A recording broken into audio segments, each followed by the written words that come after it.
See, millest sõltub inimese võime osaleda arutlustes ja otsustamises.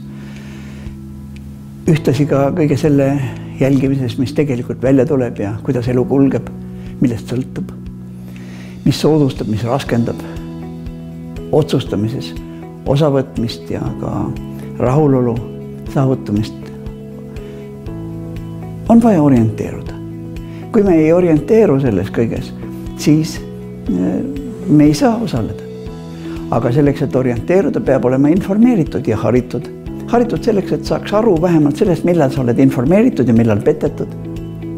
Ja kuidas toimib, kellele, millal, mismoodi. Eestis ei ole enam jäänud kuigi palju selliseid võimalusi, kus oleks võimalik saada sellist teksti, mida saab pidada informatsiooniks ja mille puhul võib olla päris kindel, et see ei ole müra. Objektiiv on üks nendest vähestest kohtadest.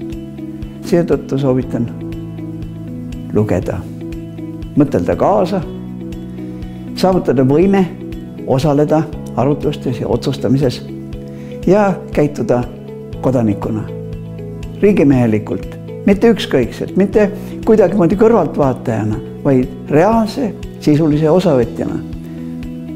Selle võimekuse hoidmiseks on objektiiv loodud ja selle hoidmiseks saab igaüks anda oma panuse. Kutsun teid kõiki osalema objektiivi hoidmises, objektiivile tegutsemisvõimaluse tugevdamises. Aitäh!